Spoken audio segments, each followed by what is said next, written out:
पहा, आपण पहिली पद्धती इथं बघितली, रँक आर गिवन. याच्यामध्ये तुम्हाला रँक क्लिअर होता की अशा पद्धतीने सिरियल नंबर दिलेले आहे, रँक ऑलरेडी आहे. ओके. पण आता काय, रँक आर गिवन नावाची जी पद्धती आहे त्याच्यामध्ये जर एक्झाम्पल पाहायचं असेल तर याच्यामध्ये सुद्धा 2 सिरीज दिलेले असतात. ओके, 2 रँक आपल्याला ऑलरेडी दिलेले असतात. आता इथे एक्स नावाची एक रँक दिलेली आहे. कोणतीही संख्या सांगा, 5 जण आहेत, 5 जण एक संख्या सांगा. सांगा एक संख्या, 2 अंकी सांगा, 10 अंकी सांगा, किती अंकी? 8. ओके, तू सांगितले 8. त्यानंतर मोठेही सांगितलं चालते, 100, 200, 490, कितीही सांगितलं चालते, असं काही नाही. सांगा संख्या. 93. त्यानंतर एक किती, 250. त्यानंतर 150, 150. त्यानंतर 300. ओके, हा झालेला आहे तुमची एक सिरीज. आता याच्यामधला जर तुम्ही बघितलं तर रँक क्लिअर आहे का? इथं आपल्याला रँक दिलेलं आहे का? फर्स्ट, सेकंड, थर्ड असं काही दिलेलं आहे का? नाही दिलेलं आहे. ओके. त्यानंतर एक वाय सिरीज आहे. याच्यामध्ये बी तुम्ही कोणतीही संख्या सांगू शकता, कोणतीही सांगा.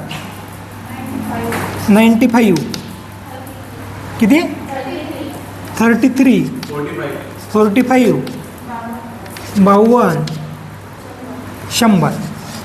आता इथं जर तुम्ही रँक पाहिलं तर इथं आपल्याला काय दिसते की दोन्ही पद्धतीमधले आपल्याला जे दोन्ही आपल्याला रँक दिलेली आहे तो क्लिअर नाही आहे. ओके, आपल्याला म्हणून ही पद्धती जी आहे ही पद्धती नाही, रँक आर गिवन इथं नाही आहे. तर इथं काय, रँक आर नॉट गिवन. अशा वेळेस आपल्याला कशा पद्धतीनं रँक काढायचा आहे, तर आपल्याला याचा रँक पहिले शोधून काढायचा आहे. जिथं आपण 4 कॉलम करत होतो तिथं आपल्याला 2 कॉलम इथे एक्स्ट्रा वाढवायचे आहे. आपल्याला लिहायचं आहे calculation of correlation by following table. टेबलमध्ये आपल्याला पहिले एक सिरीज घेतली, ही जशीच्या तशी लिहिली आपण. हे झाला तुमचा इथं आपल्याला तुम्हाला रँक 1 शोधून काढायचं आहे. इथं तुम्हाला रँक 1 जे आहे ते शोधून काढायचं आहे. ओके. त्यानंतर दुसरी जी सिरीज आहे ती दिलेली आहे तुम्हाला वाय सिरीज. इथं तुम्हाला रँक 2 शोधून काढायचं आहे. त्यानंतर तुम्हाला काढायचं आहे डी, आणि त्यानंतर काढायचं आहे तुम्हाला डी स्क्वेअर. डी म्हणजेच R1 मायनस R2. आता इथं एक सिरीज जशी आहे तशी लिहून घ्यायची. 8, 93, 250, 150 आणि 300. इकडे सुद्धा वाय सिरीज जशीच्या तशी लिहून घ्यायची आहे. 95, 33, 45, 52, 45, 52 आणि 100. ओके. तर हे दोन्ही बी सिरीज आपण काय घेतले, दोन्ही रँक आपण लिहून घेतलेले आहे. आता याच्यामधले काय करायचं आहे की सर्वात लहान संख्या जी आहे त्याला रँक 1 म्हणून द्यायचं आहे. याच्यामध्ये कोणती आहे, 8. म्हणजे 8ला आपल्याला 1 नंबर द्यायचा आहे, रँक 1 ठेवायचा आहे. त्यानंतर दुसरी सर्वात मोठी त्याच्यापेक्षा मोठी 93, याला 2 दिले आपण. त्यानंतर याला 3 दिले, याला 4 आणि याला 5. म्हणजे आपली रँक काय झाली, आता तयार झालेला आहे. 1 2 3 4 5. खालीवर कसं काय झाली,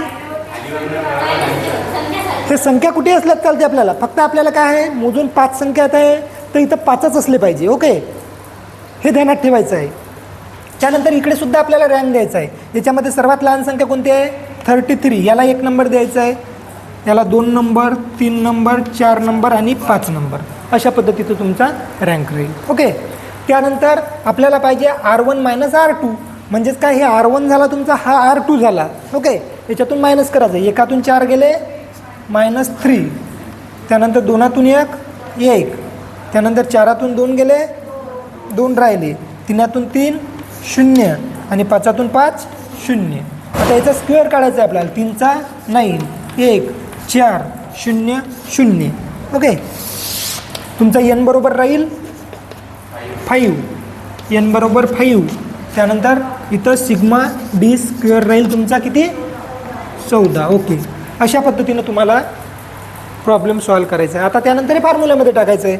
फॉर्म्युल्यामध्ये